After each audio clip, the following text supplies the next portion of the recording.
야손입니다. 미리 누린 야손입니다. 우리 좌우에 계신 분들과 인사하겠습니다. 예수가 그리스도이십니다. 우리 한 번 더 인사하겠습니다. 그리스도께서 모든 문제를 완전히 끝내셨습니다.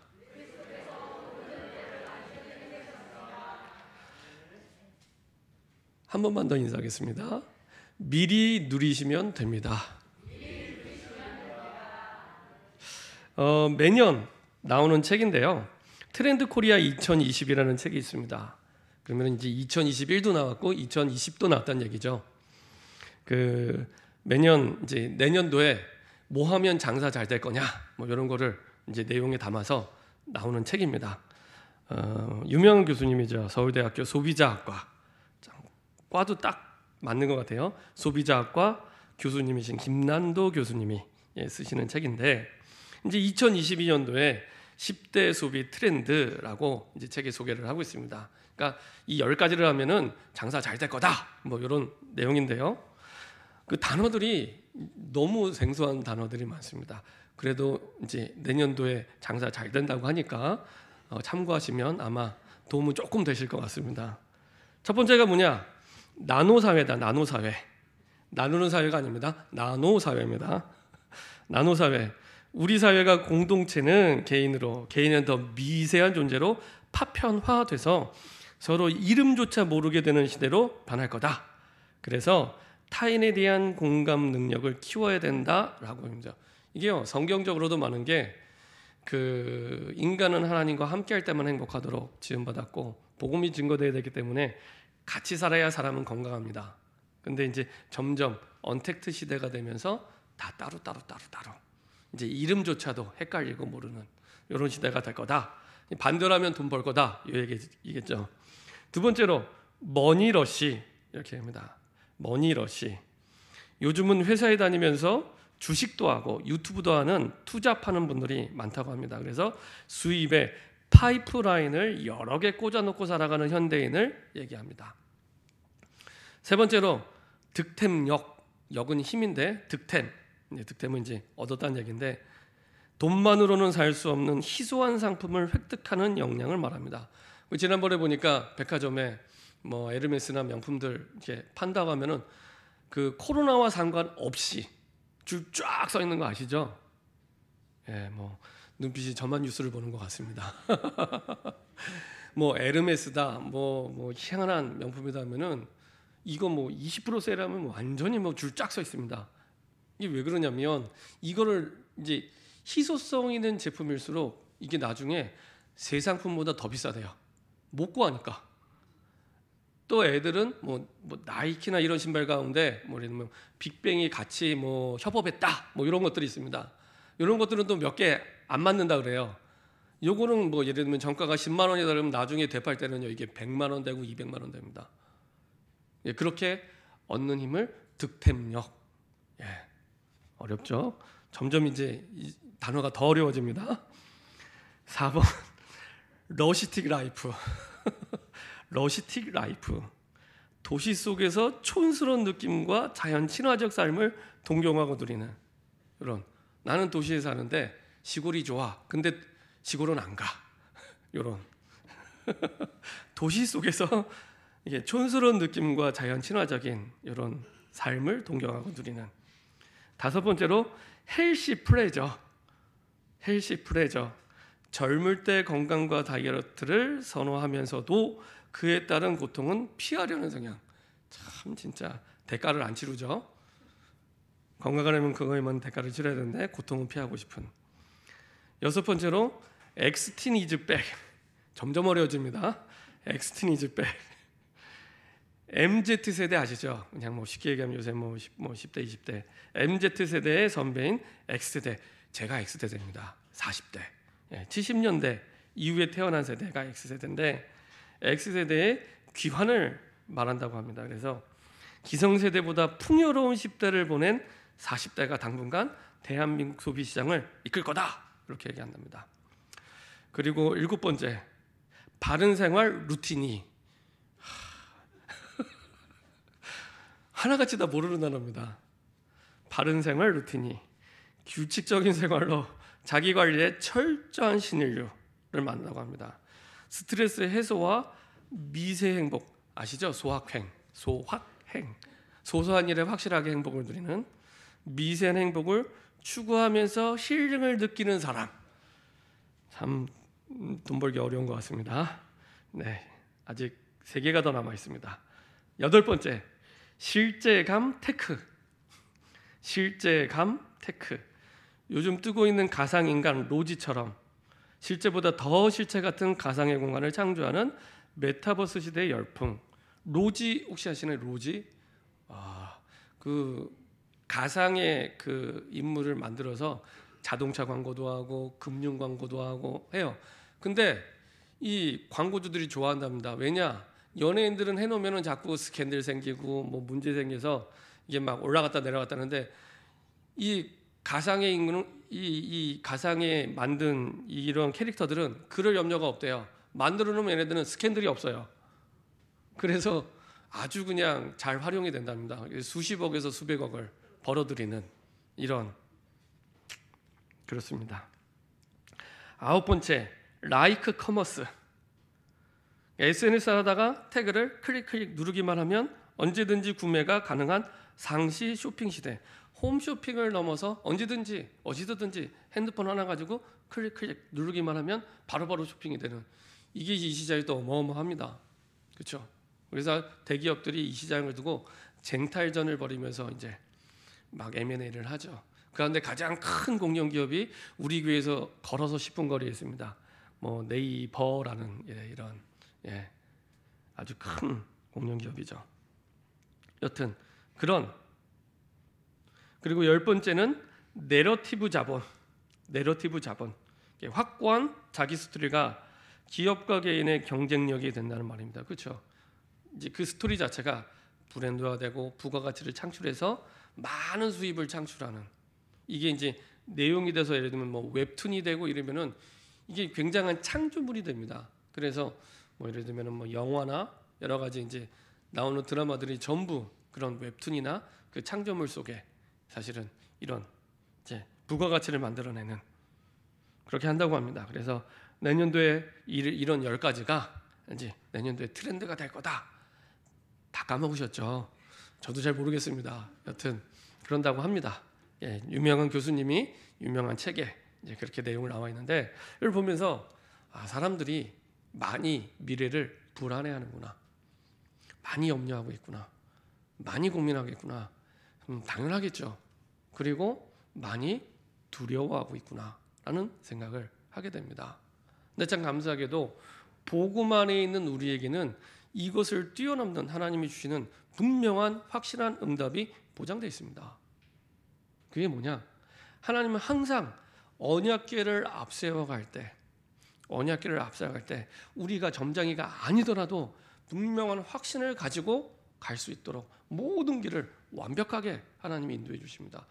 이 10가지가 트렌드라고 하지만 사실은 모두에게 답이 되는 것도 아니고 꼭 이렇게 된다는 것도 아니고, 언제 어떻게 또 다른 바이러스 변이가 생겨서 또 다른 변수가 생길지 모릅니다.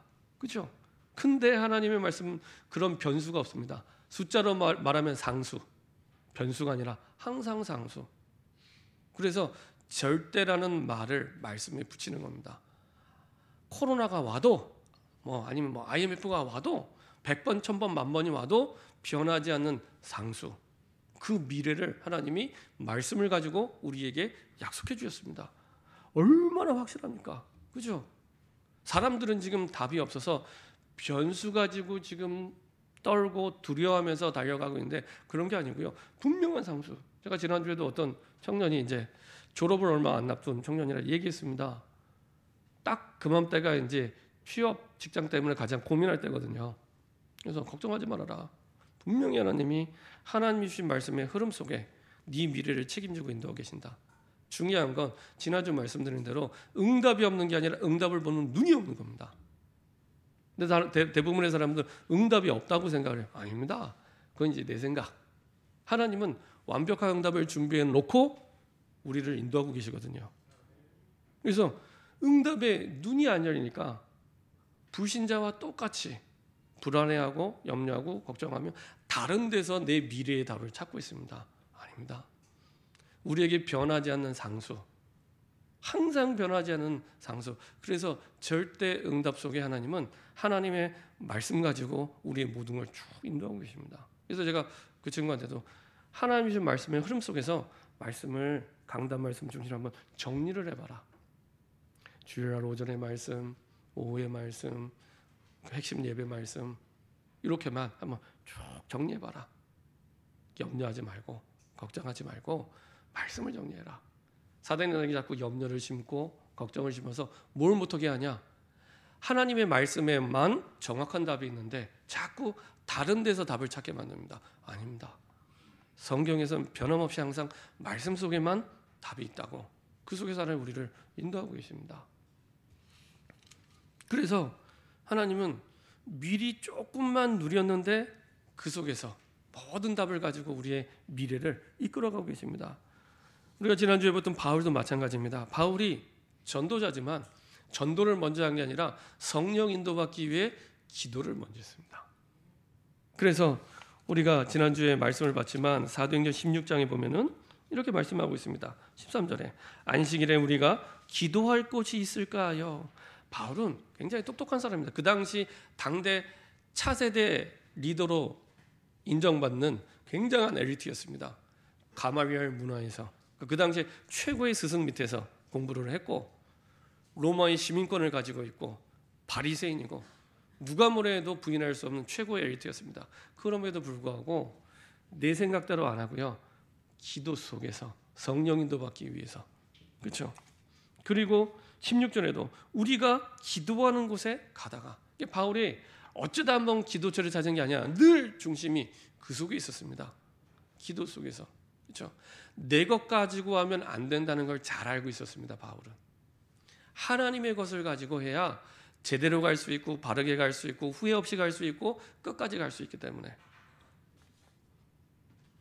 그때 하나님이 어떻게 역사하셨냐? 사도행전 16장 14절 보니까요. 두아디라시아에 있는 차세곡감 장사로서 하나님을 섬기는 루디아라는 한 여자가 말을 듣고 있을 때 주께서 그 마음을 열어. 말씀은 바울이 선포하는데 마음은 누가 있냐? 하나님이. 하나님이 인도하셨기 때문에 하나님이 완전하게 책임지시고 끝까지 책임지십니다. 내 수준, 능력, 형편과 아무 상관없습니다. 전혀 상관없습니다. 우린 대부분 못한다고 할 때 내 형편, 내 수준 가지고 얘기를 합니다. 내가 안 되고 내가 못하고 난 이래서 어렵고. 아닙니다. 내 형편은 그게 맞지만 하나님은 계산이 좀 다릅니다. 하나님은 계산이 좀 다릅니다. 하나님의 뜻이면 하나님이 끝까지 완전하게 책임집니다. 루디아의 마음을 바울이 연 게 아니라 하나님이 여시고요. 그리고 15절에 얼마만큼 확실하게 여셨냐?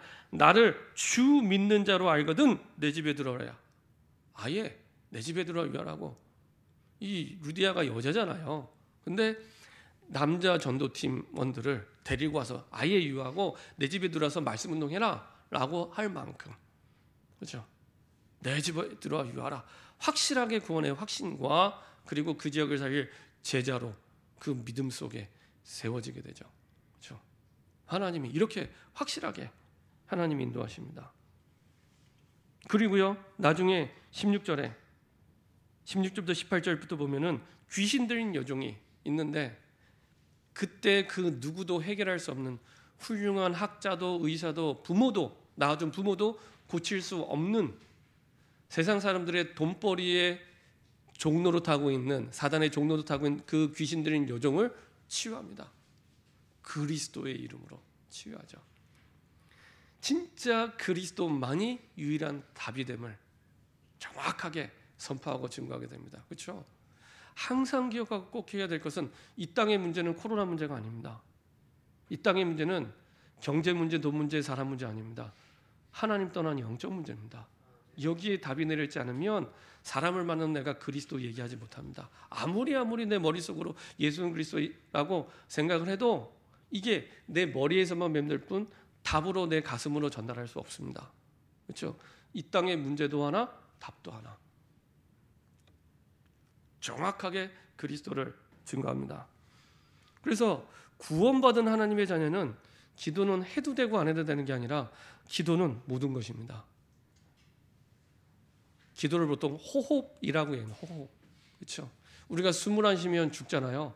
마찬가지로 구원받은 하나님의 자녀가 기도를 안 한다? 되는 일이 아마 없을 겁니다. 제가 그랬기 때문에 아마 기도가 안 되면 되는 일이 없을 겁니다. 그러니까 되는 일이 없는 게 문제가 아니라 안 될 수밖에 없는 영적 상태, 기도가 안 되는 영적 상태가 바뀌어져야지 이게 되어지거든요. 그래서 사실은 기도가 행복한 만큼 내 삶이 행복해지고요. 기도가 힘이 나는 만큼 힘 있는 인생이 됩니다. 그렇죠? 대부분의 사람들은 그 힘, 행복 이게 소유에 있습니다. 많이 가져야 돼요. 지식도, 돈도, 능력도 많이 가져야지, 학력도 많이 가져야 행복하고 힘이 있고 이렇게 얘기합니다. 아닙니다. 성경에서는 딱 하나만 분명하게 놓치지 않으면 됩니다. 기도의 줄만 놓치지 않으면 됩니다. 기도 속에서 사실은 하나님이 만들어 가시고 하나님이 하십니다. 그렇죠? 바울도 충분히 능력이 있었지만 바울의 것으로 한 게 아니라 하나님 것으로 하나님이 인도하셨습니다. 창세기 1장 27절 보면은 하나님의 형상 가진 유일한 영적 존재로 인간을 만드셨습니다. 그래서 내가 기도하지 않으면, 내가 하나님과 함께함을 누리지 못하면 우리 존재 자체가 행복할 수 없도록 처음부터 창조된 겁니다. 존재 자체가. 그래서 예수님이 제자를 부르셨을 때도 마가복음 3장 13절 15절 보면은 처음부터 제자들에게, 세계복음화의 제자들에게 너희가 가방끈이 왜 이렇게 짧냐, 왜 이렇게 연약하냐, 무식하냐, 모자라냐 이런 말씀 하나도 안 하시고 내가 원해서 불렀다. 그리고 자기와 함께 있기 원하며 전도도 하며 귀신 내어주는 권세도 있게 하려니라. 내가 하나님과 함께 할 때 전도의 축복도, 내가 하나님과 함께 할, 너희가 하나님과 함께 할 때 사실은 지금 귀신과 사단에게 잡혀 있는 불신자를 살릴 수 있는 권세도 함께 하게 됩니다. 그렇죠? 그 함께를 임마누엘 이렇게 얘기하죠. 근데 임마누엘이요 어마어마한 의미가 담겨 있습니다. 임마누엘이 단순히 나와 함께 하시는 하나님 정도가 아니라 우리와 함께 하시는 하나님입니다. 그죠? 우리와 함께하는 하나님. 진짜로 이 비밀에 확신 가지면 전도가 쉬워집니다. 우리와 함께하는 하나님입니다. 내가 한 주간 만나야 될 모든 사람을 만날 때 우리와 함께하는 하나님. 그죠? 내가 이런 현장에서도 우리와 함께하는 하나님. 나 혼자인 거 아닌데 아닙니다. 우리와 함께하는 하나님. 그렇죠? 그래서 임마누엘의 축복과 비밀만 누리면 되어지도록 하나님이 만들어 가시고 세워 가시고 연약하면 강하게 하시고 힘이 필요하면 힘 주시고 그렇게 해서 하나님이 다 합쳐서 하나님의 뜻을 이루어 가십니다. 그 축복 속에 오늘은 누구를 만나냐? 야손을 만납니다. 평생의 만남이 됐죠. 역시 미리 누리는 바울이었습니다. 17장 1절부터 2절에 보면 이렇게 말씀하고 있습니다. 그들이 암비볼리와 아볼로니아로 다녀가 대사를 이르니 거기 유대인의 회당이 있는지라 바울이 자기의 관례대로 그들에게도 들어가서 세안식일에 성경을 가지고 강론하며 이렇게 합니다. 대사를 가는데 거리가 가깝지 않습니다. 암비볼리라는 도시도 거쳐가고 아볼로니아라는 지역도 거쳐가게 됩니다. 그래서 그 마게도냐 첫 성인 그 빌립보 지역에서 데살로니가 지역까지는 남서쪽으로 한 160km 정도가 떨어져 있습니다. 160km. 160km라면 감이 잘 안 오시죠? 그래서 제가 이렇게 한번 티맵을 눌러봤습니다. 여기서 한 안동까지 거리입니다. 여기서 안동. 예. 표정을 보니까 안동이랑 별로 안 친하신가 봐요. 예. 안동. 여기서 안동까지 거리 정도 떨어져 있다고 보시면 됩니다. 그 거리를 급하게 이제 이 던조팀들이 차도 없는 그때 걸어서 가는 겁니다. 그래서 이렇게 가는 거죠. 근데 아니 암비볼리도 있고 아볼로니아인데 왜 굳이 데살로니가로 갔을까요? 그죠? 이유가 있습니다. 데살로니가는 그 당시 마게도냐 지역 가운데 제일 큰 도시입니다. 수도입니다. 수도. 예를 들면 경기도의 수도는 수원이죠. 그랬던 것처럼 경기도 복음화, 마게도냐 복음화를 위해서 반드시 복음화해야 될 황금오장이 사실은 이 데살로니가였습니다. 그래서 바울은 자기 형편 따라 상황 따라 움직인 게 아니라 그 하나님의 인도하심 따라 데살로니가로 간 겁니다. 그래서 그 당시 이 마게도냐 제일 큰 도시였던 데살로니가를 가서 복음을 증거하게 되죠. 그래서 들어가서 복음을 전하는 것도 자기의 규례에 따라 어떤 규례입니까? 유대인들에게 그 지역의 유대인들에게 먼저 복음을 전합니다. 그래서 그 사도행전 16장에서는 워낙 이방인들이 많은 도시다 보니까 회당이 없었잖아요. 그 말은 유대인이 별로 없었다는 얘기입니다. 그래서 유대인들이 많이 모인다는 소문이 있는 강가에 갔던 것이고, 그리고 이번에는 보니까 유대인이 있어요. 회당이 있어요. 그래서 회당으로 들어가게 됩니다. 들어가서 먼저 그 지역에 이제 예비된 유대인들 가운데 제자가 있나 없나를 찾는 거죠. 그리고 기간도 새 안식에 정해져 있었습니다. 이거는 내가 뭐 얼마를 해야겠다가 아니라 이 지역에 머물 수 있는 기간이 그 정도밖에 안 됐던 겁니다. 그래서 여러분들이요, 어느 현장 어떤 일이라든지 딱 타임이 확정되어 있어야 됩니다. 내가 언제부터 언제까지 있는데 이 기간 동안에 내가 뭘 해야겠다. 이 하나님의 계획이 있을 때 사실은 중요하게 집중해서 하나님 일을 할 수 있습니다. 저와 여러분들은 다 시한부 인생입니다. 사실은 그 천국 가는 날짜만 모를 뿐 가는 그 날짜는 반드시 있습니다. 그러면 그날을 기억하고 그 끝을 기억하고 내가 오늘을 준비할 때 제대로 준비하게 됩니다. 그렇지 않으면요, 사실은 우리에게 주어진 많은 시간들을 아무 가치 없는 일에 다 낭비하게 됩니다. 그래서 끝을 알고 오늘을 준비할 때 그때부터 제대로 준비하고 바르게 준비하고, 그리고 그것도 쉬워지기 시작합니다. 우리가 보통, 저도 뭐 등산을 자주는 못 가지만 좋아하거든요. 산에 올라갈 때는요 되게 오래 걸리는 것 같아요. 근데 내려올 때는 쉽게 내려옵니다. 왜냐? 끝을 알고 내려오기 때문에. 올라갈 때 사실은 내려온 지점은 다시 내려오는 그 끝을 알잖아요. 갈 때는 막연하게 올라갑니다. 내려올 때는 끝을 알고 내려오기 때문에 좀 더 훨씬 쉬운 마음을 가지고, 그렇죠, 내려오게 되죠. 이렇게 끝을 두고 타임을 확정하고 내가 뭐 할 건지를 분명하게 정해놓고, 그리고 어떤 내용으로 복음을 증거했습니까? 3절에 보니까 뜻을 풀어 그리스도가 해를 받고 죽은 자 가운데서 다시 살아나야 할 것을 증언하고, 이르되 내가 너희에게 전하는 이 예수가 곧 그리스도라니. 단순히 예수님이 그리스도야 이렇게 증거한 게 아니고요, 왜 꼭 예수님이 그리스도가 되어야 되는지 그 이유를 얘기해 준 겁니다. 근데 그냥 얘기가 아니라 설명하고 가르친 게 아니라 증언한 겁니다. 다르죠. 내게 주신 그리스도의 증거를 가지고 증언할 때, 그때부터 사람이 살아나고 생명이 살아납니다. 좀 더 정확히 말씀드리면, 하나님이요, 루디아 같은 예비된 생명과 제자, 야손 같은 예비된 생명과 제자를 이미 현장에 다 예비해 두셨습니다. 꼭꼭 숨겨납니다. 아무리 신천지가 와서 건드려도 못 건드리도록 하나님이 다 준비해놨습니다. 딱, 그리고 뭐에만 반응하냐? 왜 꼭 예수가 유일한 그리스도에 되는지 그 이유를 설명이나 가르치지 않고 증인의 고백으로 전달하는 그 사람에게 딱 만나게 하십니다. 그게 하나님의 가장 세계복음화에서 하시는 주된 사역이기 때문에 정확하게 만나게 하십니다. 그 축복 속에 사실은 저와 여러분들이 만난 겁니다. 아무도 하면은 안 하시는데 그 축복 속에 만나게 하신 겁니다. 그렇죠? 제가 전도하면서요 깨달았습니다. 우리는 전도 훈련할 때 아무도 모르는 불신자한테도 가서 말하고 전하잖아요. 근데 지금 교회에 와서 내 옆에 앉아 있는 이 사람, 야, 이건 기적 같은 사람이구나. 기적 같은 사람입니다. 실제로 현장에 나가서 전도해 본 사람들한테는요, 내 옆에 와서 이렇게 앉아 있는 사람이요, 너무너무 소중한, 그야말로 천하보다 소중한 이런 사람들이 기적처럼 내 옆에 와서 앉아 있는 겁니다. 내가 나가서 내 옆에 앉아 있는 이런 사람을 만나려면 얼마나 많은 사람들에게 복음 전해야겠습니까? 그 사람들이 다 교회 오는 것도 아니잖아요. 다 영접하는 것도 아니잖아요. 근데 영접해서, 영접하고 끝나는 사람도 너무 많은데, 이제는 교회에 와서, 교회에 오다가 안 오는 사람도 너무 많은데, 이제는 함께 신앙생활을 한다. 이건요, 어마어마한 확률 속에 너무나 소중한 만남입니다. 예. 전도를 해보니까 알겠더라고요.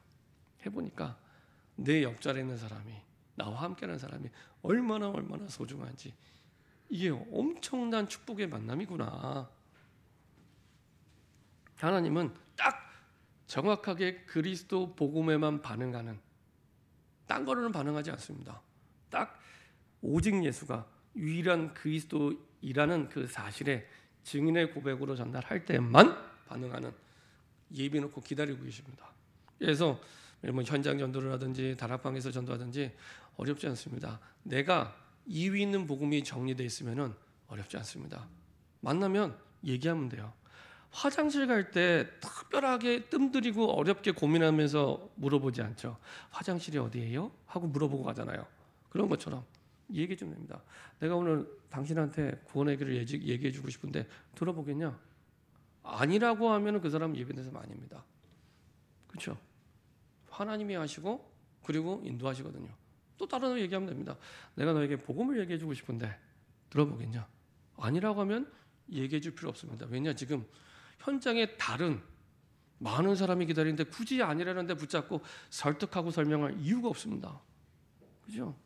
그날에 예비된 사람에게만, 그날에 딱 복음에 반응하는 사람만 전달하면 됩니다. 그래서 나에게 이위 있는 복음이 정말로 답으로 정리되어 있으면 전도가 하나도 어렵지 않습니다. 딱 정확하게 붙이십니다. 하나님은 지금도 그 사람을 기다리고 계십니다. 자, 이렇게 예수가 그리스도이여함을 설명하고 가르친 게 아니라 증거를 가지고 전달한 겁니다. 증거를 가지고 하나님의 말씀을 선포한 겁니다. 이때요 예비됐던 준비된 제자들, 미리 누린 제자들이 일어나기 시작합니다. 4절에 보니까 그 중에 어떤 사람 곧 경건한 헬라인의 큰 무리와 적지 않은 귀부인도 권함을 받고 바울과 시라를 따르나 그러나 유대인들은 시기하여 저자의 어떤 불량한 사람을 데리고 때를 지어 성을 소동하여 야손의 집에 침입하여 그들 백성에 끌어내려고 찾았으나 경건한 헬라인, 다시 말하면 이방인, 이스라엘 사람들, 초대교회 사람들이 그렇게 복음을 안 받을 것처럼 생각했던 이방인들 가운데 준비된 제자들이 일어나고요. 그 다음에 복음 없이도 잘 살 것 같았던 귀부인들, 이 귀부인들이 복음 받기 시작하고요. 그리고 그 데살로니가 지역에서 복음 전하기 위해서 숙소를 잡았는데 그 집 주인이 야손이었거든요. 그 야손까지 사실은 이 복음을 받게 됩니다. 이 야손은 사실은 이방인이 아니죠. 야손은 디아스포라 유대인, 사실은 흩어져 있는 현장의 유대인이었습니다. 이 야손이 내가 왜 고국을 떠나 이 현장에 있어야 될지 이유를 제대로 깨닫게 됩니다.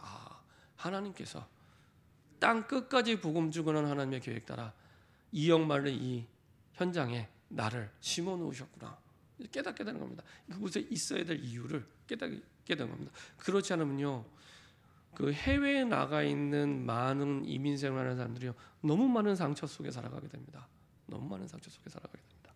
자, 이런 준비된 제자들이 일어나게 되고요. 그리고 그 속에 하나님이 결과를 주시죠. 결과가 어떻게 나타납니까? 드디어 주님의 소원인 교회가 세워지게 됩니다. 데살로니가 교회. 사실은 바울이 가장 칭찬하고 가장 좋아했던 이런 최고의 응답받은 교회가 세워지게 됩니다. 데살로니가전서 1장 3절에 보면은 이렇게 말씀하고 있습니다. 너희의 믿음의 역사와 사랑의 수고와 우리 주 예수 그리스도에 대한 소망의 인내를 우리 하나님 앞에 끊임없이 기억하미니. 그냥 믿음이 아니고 믿음의 역사, 그냥 사랑이 아니라 사랑의 수고, 그리고 그냥 인내가 아니라 우리 주 예수 그리스도에 대한 소망의 인내입니다. 내 꿈, 내 야망, 졸업하고 나서 미래의 내 직장, 거기에 대한 그것 때문에 내가 돈 벌기 위해서 참는 그게 아니고 그리스도 안에 내게 주신 그 꿈을 향해, 그 비전을 향해 참는 그 인내. 다르죠. 이거를 본 겁니다. 이거 본 거예요. 들은 게 아니라 이 데살로니가 교회를 통해서 본 겁니다. 야, 믿음은 이런 거구나. 이게 진짜 믿음이구나. 야, 이게 사랑이, 복음의 사랑이라는 게 이런 거구나. 이게 진짜 복음 사랑이구나. 이걸 들은 게 아니라 본 거예요. 데살로니가 교회를 통해서. 야, 인내가 단순히 참는 게 아니라 진짜 그리스도 안에서 앞으로 오실 그 예수님의 재림과 그리고 세계 복음화를 두고 내가 인내한다는 게 이런 거구나. 그냥 꾹 누르는 게 아니라 그 뒤에 주실 그 축복이 너무 귀하고 중요하기 때문에 기쁜 마음으로 내가 참는 거예요. 행복한 마음으로 인내를 하는 겁니다. 참는데 너무 기쁜 거예요. 참는데 너무 좋은 거예요. 그 인내. 이거를 들은 게 아니라 본 겁니다. 지난주 중직자대학원 7강 그리고 금요일 날 했던 여러분들 그 집중을 꼭 들으시기 바랍니다. 그 메시지 증거해 주신 전도사님과 목사님이 그 앞선 세대의 그 복음과 기도와 전도를 보고 그 자리에 있었다라고 간증하시더라고요. 그렇죠? 들은 게 아니라 본 겁니다. 볼 때 바뀝니다. 우리 자녀들이 언제 바뀝니까? 내가 그걸 보여줄 때 바뀝니다. 가장 빨리, 가장 바르게, 가장 확실하게. 복음이 이런 거구나. 믿음이 이런 거구나. 소망이 이런 거구나. 야, 사랑, 세상의 사랑과 비교가 안 되는구나. 하나님의 사랑이. 그거를 보여줄 때, 앞선 세대가 보여줄 때, 그때 바뀌게 됩니다. 말이 필요 없습니다. 말이 필요 없습니다. 우리 후대들도, 직장에서 함께 일하는 사람도 영적 존재이기 때문에 느낍니다. 아무리 까칠한 사람, 아무리 이상한 사람, 그런 사람도 느낍니다. 영적 존재이기 때문에. 빛이 비춰지기 때문에 흑암이 무너지기 시작하고 영향을 주게 됩니다. 그렇죠? 이거를 바울이 데살로니가 교회를 통해서 본 겁니다. 1장 5절에 보니까 이는 우리 복음이 너희에게 말로만 있는 것이나, 이 당시에서 많은 사람들이 말로만 복음이에요. 예수가 그리스도 말로만. 돌아서면 갈등하고, 돌아서면 고민하고, 돌아서면 싸우고, 말로만이 아니라 또한 능력과 성령과 큰 확신으로 된 것임이라. 그렇죠? 능력과 성령과 큰 확신으로 복음이 나타나는 걸 본 겁니다. 들은 게 아니라 본 겁니다. 야, 이런 게 복음이구나. 이런 게 복음이구나. 복음과 비교할 수 있는 게 이 땅에 아무것도 없구나. 어떤 문제가 와도, 어떤 상황이 와도 복음과 비교할 수 있는 게 아무것도 없습니다. 아무리 큰 문제가 와도 복음과 비교할 수 있는 게 없습니다. 이게요, 조금 마음에 당기니까 문제가 와도 괜찮은 거예요. 그렇지, 복음과 비교할 수 있는 게 없는데, 워낙 저를 비롯해서 많은 세대들이 사실은 어렸을 때부터 비교 속에서 비교 의식을 배우면서 자라왔기 때문에 그런 열등감, 비교 의식 속에 잡혀 있거든요. 근데요, 복음과 비교할 수 있는 게 이 땅에 아무것도 없구나. 그 다음부터는요, 아, 진짜 그리스도가 모든 문제 끝냈구나. 이게요, 믿으려고 애쓰는 게 아니라 믿어지기 시작합니다. 맞네, 진짜 복음이 맞네. 이거를 보여주는 교회였습니다. 저는 우리 교회가 이런 데살로니가 교회 같은 교회가 됐으면 좋겠습니다. 복음이 말로만 이런 게 아니라, 야, 이게 복음이구나. 다른 데서 볼 수 없습니다. 세상에서 볼 수 없습니다. 아니, 삼성에 가면 보겠습니까? LG에 가면 보겠습니까? 교회에서만 보여줄 수 있습니다. 그렇죠? 근데 이 답이 아니면 안 되거든요. 이 답이 아니면 이 시대, 이 땅에 소망이 없거든요. 그렇죠? 이 시대 문제가 영적 문제이기 때문에. 그래서 진짜 복음을 보여줄 수 있는 교회. 그리고 우리가 잘 아는 것처럼 데살로니가서 5장 16절부터 18절에 항상 기뻐하라, 쉬지 말고 기도하라, 범사에 감사라. 엄청난 축복이죠. 항상 기뻐할 응답을 하나님이 준비해 놓으셨다는 얘기입니다. 쉬지 않고 계속 우리에게 응답하실 준비가 됐다는 겁니다. 범사의 모든 일에, 좋은 일이든 안 좋은 일이든 기쁜 일이든 슬픈 일이든 하나님께 감사와 영광을 돌릴 수밖에 없는 하나님의 뜻이 준비되어 있습니다. 그렇죠? 그래서 다니엘이 노예로 끌려가도 괜찮고, 요셉이 포로로 노예로 잡혀가도 괜찮고 아무 상관없습니다. 그 하나님의 뜻을 붙잡고 있었기 때문에 시대를 초월해서, 시공간을 초월해서 하나님의 능력을 누리고 하나님의 응답을 보게 되죠. 결론입니다. 7천 제자를 두고 계속 기도하는데요. 어떤 제자면 되냐? 이런 야손 같은 제자. 지난주에는 루디아, 이번에는 야손. 이런 제자 중심으로 현장에 교회가 세워지는 걸 지교회라고 얘기합니다. 그런 교회가 70지교회. 그러면 7천 제자가요, 아, 이렇게 되어지는구나 라고 보고 누리게 됩니다. 그러려면요, 진짜 여기에 대한, 이제는 복음 받았기 때문에 기도하기만 하면 되는데, 이 복음의 언약을 붙잡고 기도할 이유가 분명해야 됩니다. 이유. 아까도 말씀드린 대로 그냥 예수가 그리스도가 아니라 왜 꼭 예수만이 유일한 그리스도여야만 하는 그 이유를 붙잡을 때, 누구를 만나든지 정확하게 그리스도를 얘기해 줄 수 있었던 것처럼 분명하게 이유를 붙잡고 있을 때 정확한 복음이 증거됩니다.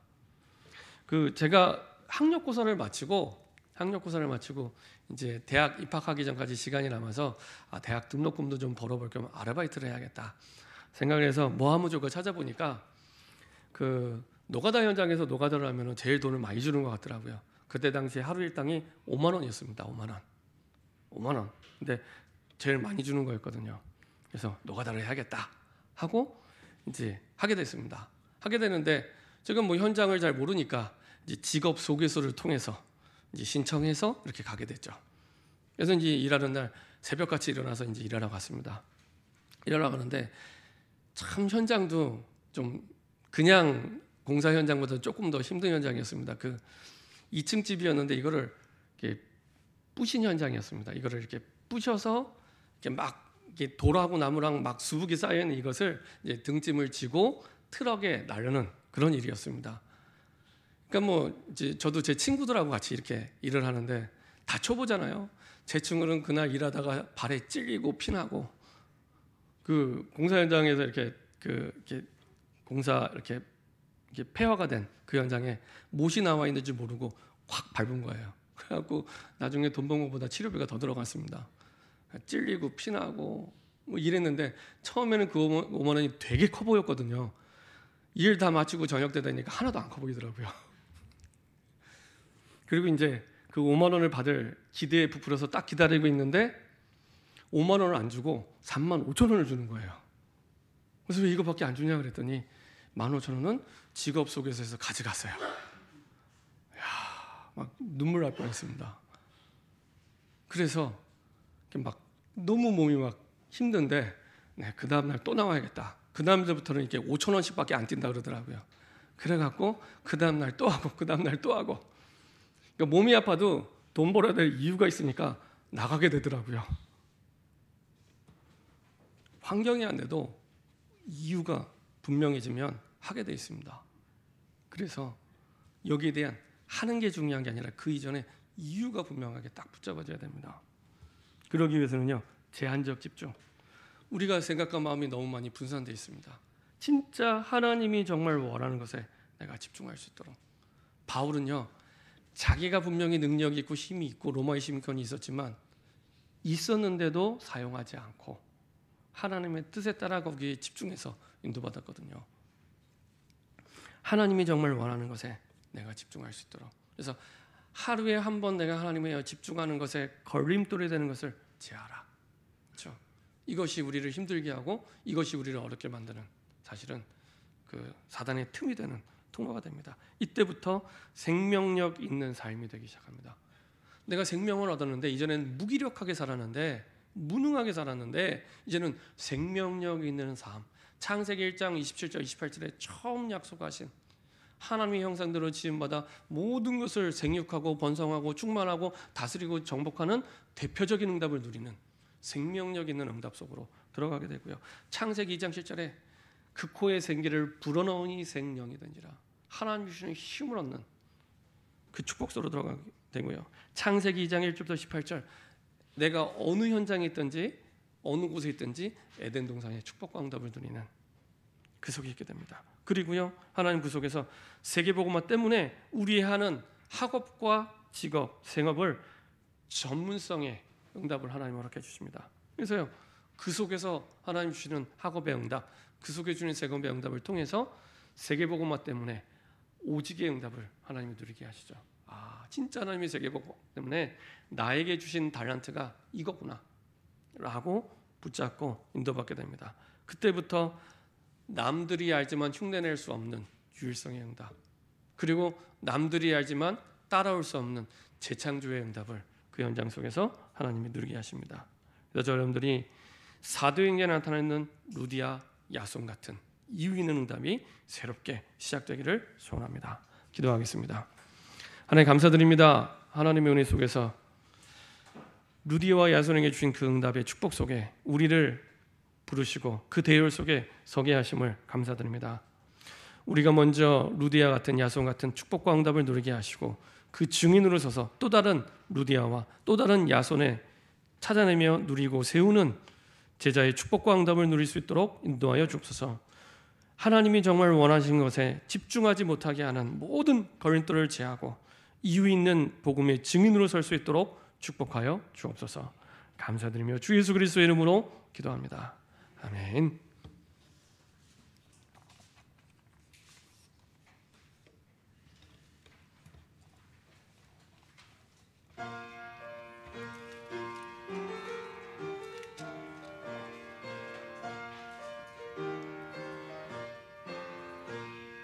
천성을 향해 가는 성도들아, 앞길의 장애를 두려워 말라.